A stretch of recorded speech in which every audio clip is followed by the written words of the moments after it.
there's only so much love I can put out for serial killers, which is what I consider this guy. I consider him someone who has killed thousands of people to put an extra dollar in his pocket. And not only is United Healthcare denying health insurance claims for people.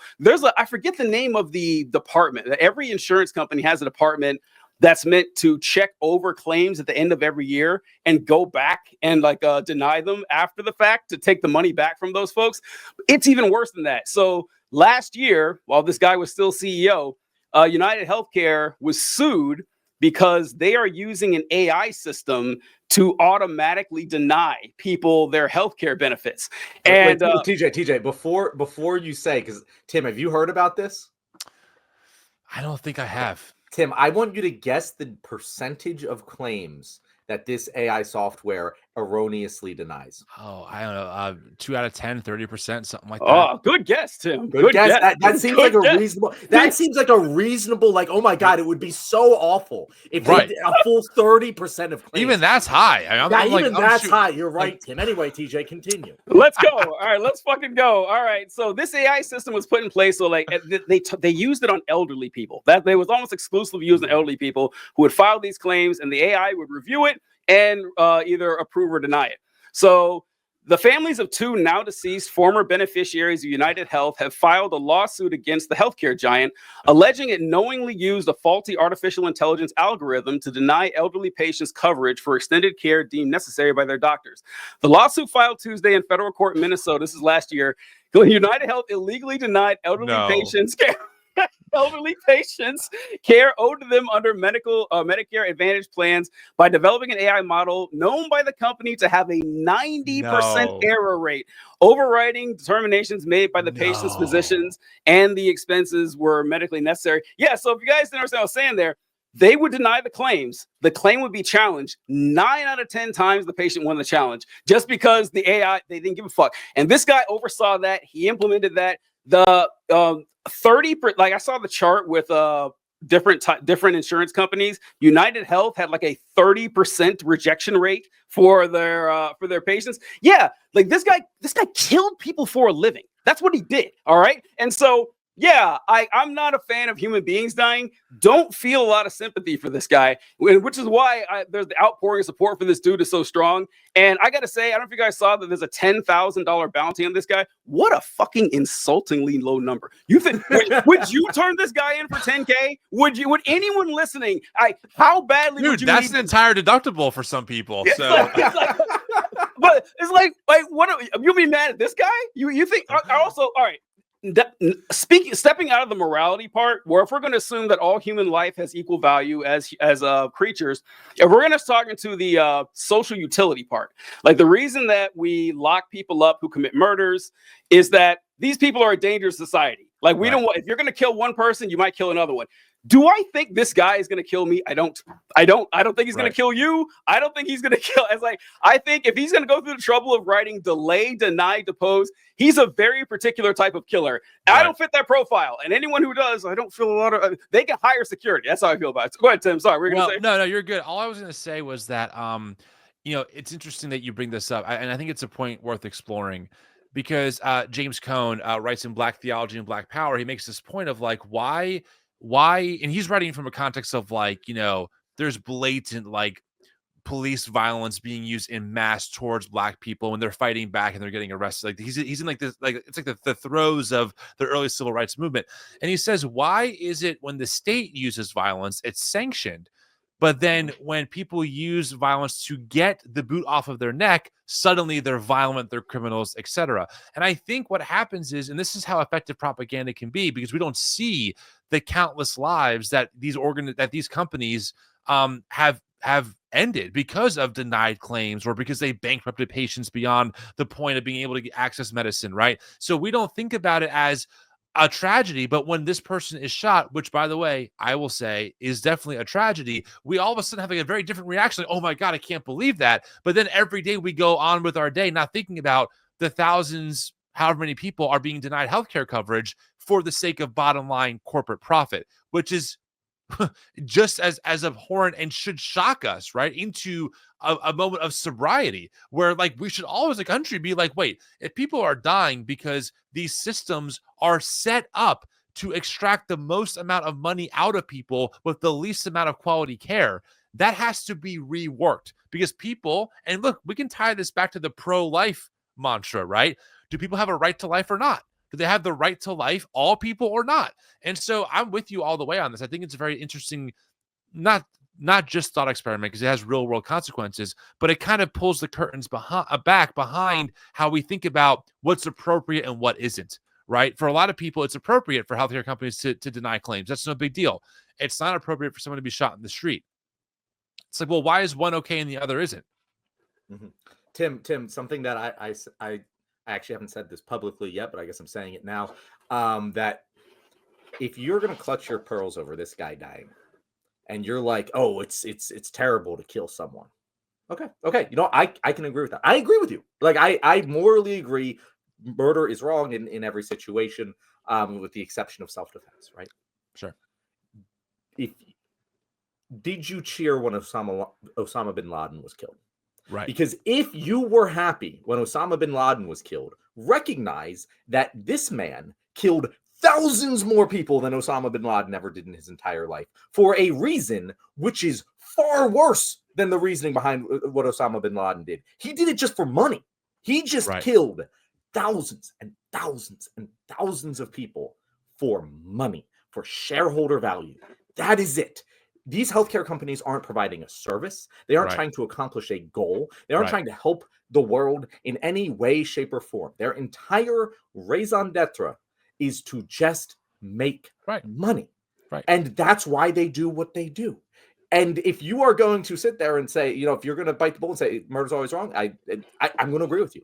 But if you're going to say it's okay to cheer on the killing of Osama bin Laden or any other bad guy, fucking Hitler, fucking whoever, you know, okay, Hitler has a higher body count. My bad on that one. But most bad guys in history. Good retraction there, buddy. Yeah.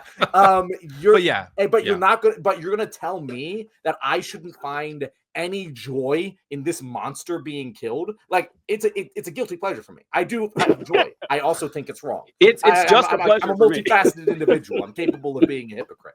But I just don't think though. Like I understand what you're saying on like the like the guilty pleasure piece, but it just doesn't solve anything. Like I don't think pragmatically, this doesn't fix the problem. It doesn't fix any problem. And we know this because the shareholders metaphorically walked over this guy's dead body to keep the system going, right? Like killing a CEO, they are expendable. He has a successor probably named by now, if not by tomorrow, and the system will continue on. That doesn't get the change done that we want to see done.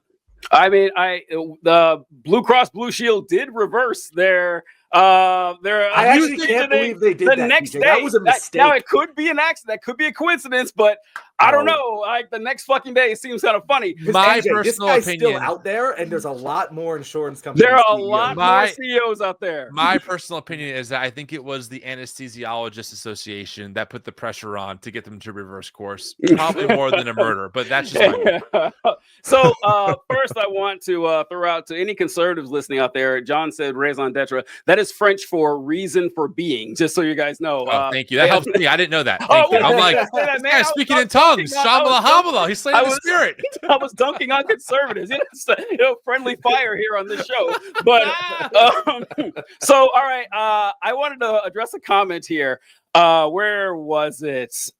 She was from Emil. She wrote Emmeline. She says, I mean, you guys come back to the gunpowder plot connection. I'm gonna cry if you guys catfished me. So what she's talking about is the thumbnail. So the thumbnail I made for this episode, it showed a picture of Brian, what's his name? And the caption said, remember the 4th of December. I wasn't planning on actually talking about the gunpowder plot, but since you asked, I guess I should say, but that the remember the 4th of December is a reference to a poem about the gunpowder plot in England with Guy Fawkes. And it's remember the 5th of November, gunpowder treason and plot. I can think of no reason why gunpowder treason should ever be forgot. And it's talking about a man named Guy Fawkes. Now, if you've seen V for Vendetta, the mask that guy wears, and you'll see people wear it like anonymous, they wear that mask. That is a Guy Fawkes mask. And Guy Fawkes was a British dude who wanted to overthrow Parliament. And it's called the gunpowder plot. He took a whole bunch of barrels of gunpowder, put it underneath Parliament, and he and a few friends were going to light it, kill everyone in Parliament. And they talk about it like it's he was executed and caught and everything, but it's seen as a symbol of rebellion. Like Guy Fawkes is stand up against the man. Don't look too deep into it because Guy Fawkes wanted to install the Pope as the ruler. So trust me, not anything better. But that's what we're going to talk about there. It doesn't really have any connection to the gunpowder plot. I just thought that it was funny to make a poem out of it. And Guy Fawkes too, not someone to worship, because if you check, he had an alias. The bulletproof alias he used to hide his illegal actions, John Johnson, was the alias that Guy Fawkes taught. So yeah, not someone you really want to look up to on there. But yeah, this whole thing with what's his name? I keep forgetting his name, Brian Johnson or something. I want to say about this guy. Yeah, he. I just see the outpouring support for this, and I wonder what happens now, because I think, John, what you were talking about, this is a sign the Democrats need to run on universal health care, something we've been saying for a long time. I don't think it would be easy, though. I don't. I think it would be a long, drawn-out fight. I think every Republican that voted against Trump will stand up against this. They won't be for it. I honestly believe, in my heart of hearts, the only way we're going to get universal health care in this country is if Donald Trump supports it. That's it. I think that's the only way it's going to happen. I think that if anyone not named Donald Trump puts this forward to the people, you're going to hear the same bullshit you always hear about. I agree. Go ahead. You agree? I agree. Think about Make America Healthy Again. I'm like, God, I remember when Michelle Obama had a whole fucking initiative on this shit, and Glenn Beck and his team was mocking her. Wait, all of a sudden we care about health? I'm sorry. Have you guys been around? People have been. I watched Food Inc. 10 years ago when I realized everything is rearranged corn syrup in our grocery aisles. We need to fix that. So I completely agree. And again, that's what makes me so aggravated. Wait a second, guys. You want RFK, the anti-vaccine nut job, to make America healthy again? Now you care about what's in school lunches, yet you also want to defund the Department of Education? You can't have it both ways. You can't argue about defunding schools and how groomers are in schools and our kids are being indoctrinated and then go, oh my God, they're eating Doritos. Yeah, no shit. If they had the right funding, we could fix this. It's the same thing, right? They're opportunists. Because you're right. Tomorrow, if Trump was like, the healthcare system is predatory. Yep. It is not for the working person, and we need to we got to drain the swamp. Oh, Charlie Kirk tomorrow. Amen. Yeah, no, yep. Trump's totally right. We got to get rid of these. Dude, think about Big Pharma. Same thing, right? All of a sudden, the same people who used to love Big Pharma and big medicine, who used to love, corporate profits. Guys, we need more free market solutions, right? Oh, Big Pharma, they're pushing the vaccine just for profit. Wait, well, guys, the whiplash. I can't keep up. What are we doing here? So I completely agree with you, which again should just drive us batshit crazy. I did want to ask you a quick question about this, because I was a Republican for most of my life, period. I am, and I don't know if this is unjustified or not. You guys probably know more about this than I do, but I'm pissed at Democrats a ton for not getting affordable health care done. And I feel like they could have over and over again. And I'm freaking pissed. But maybe I'm wrong. Maybe it's been Republicans the whole time. But I don't know. What the hell, guys? Don't tell me you want affordable health care. And here we are. We still can't fucking get it. Dude, since what? Since Clinton has been talked about in Democratic parties. We need more affordable health care. It's worse than ever. Well, John, before you hop in on this, I know you want to, but Tim is right.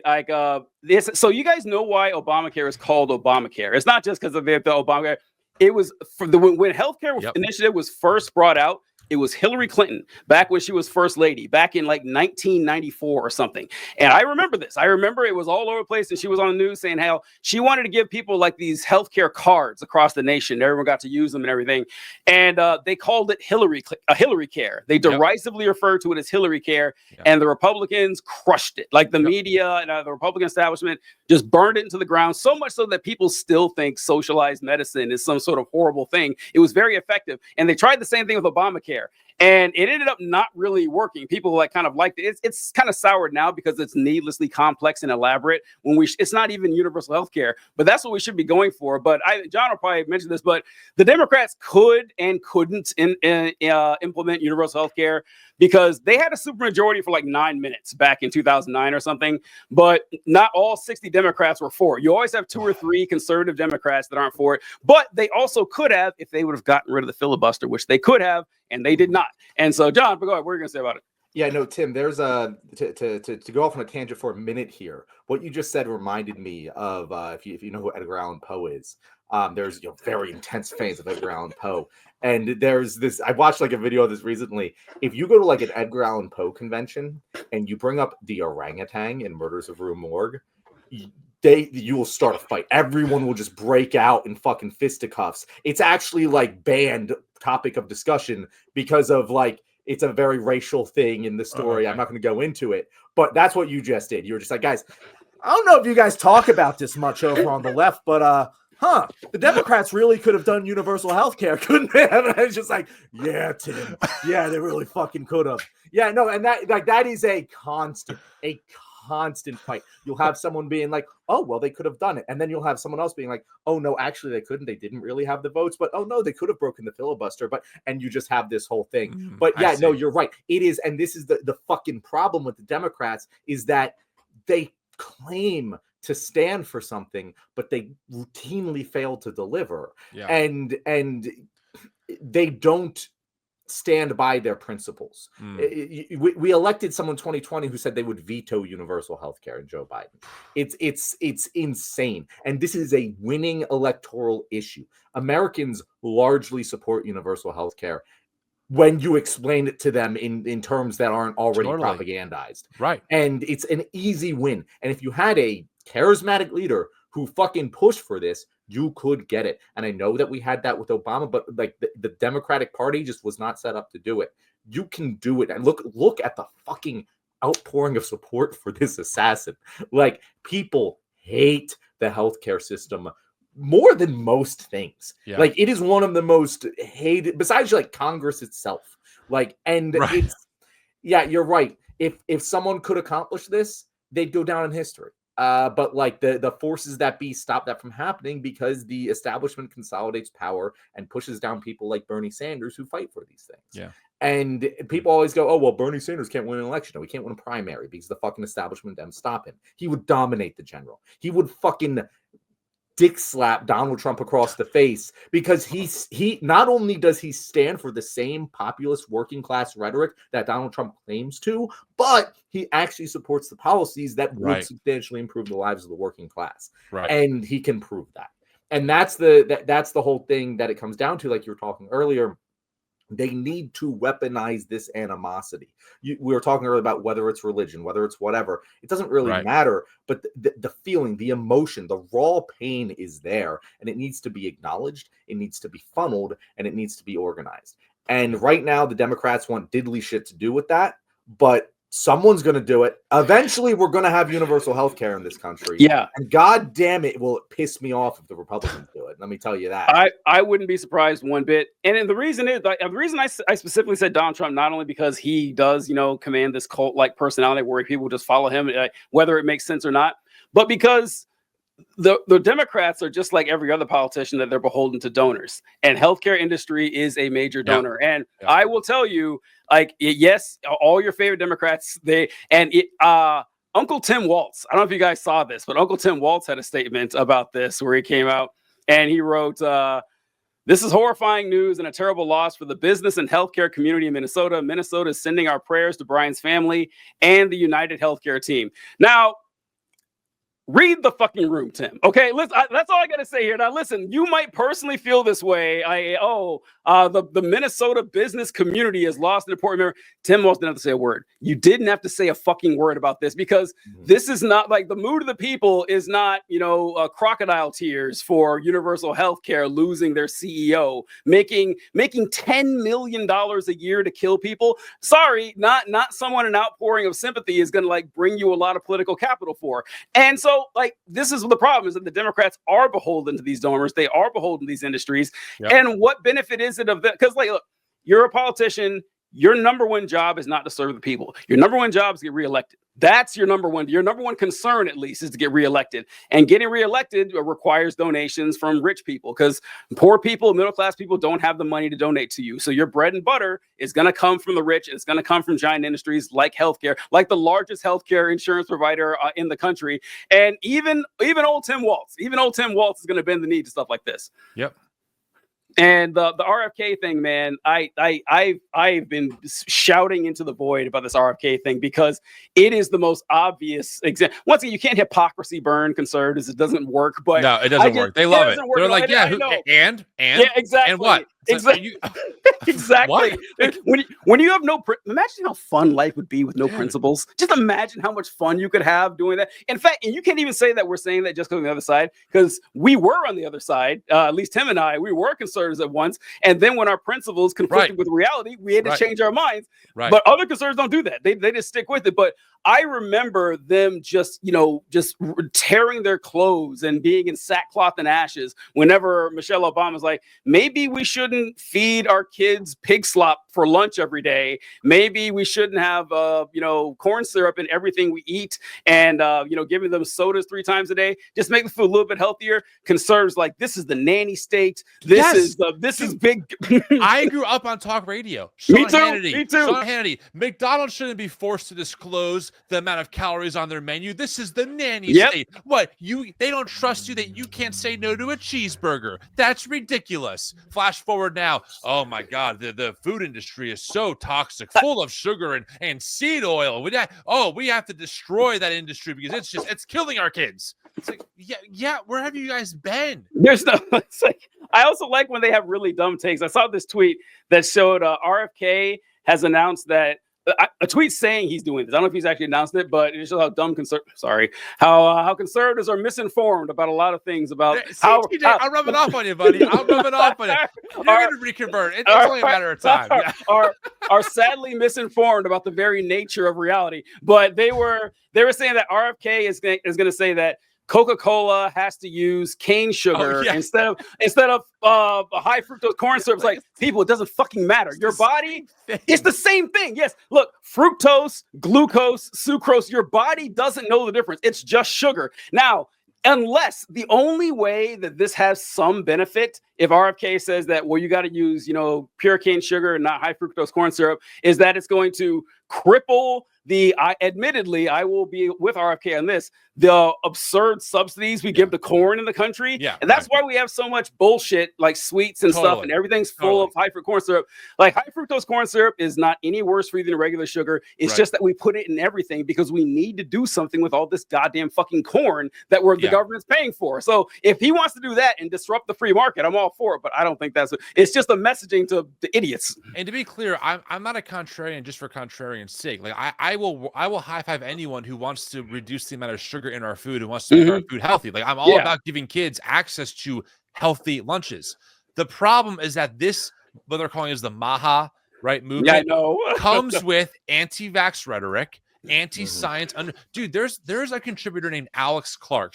I think she's like 28 years old. Okay, she had a person on the show who's like, mammograms are bad for you. I saw that. Mammograms actually cause cancer. I'm like, whoa. Again, and she's on her whole thing is the health kick. Health.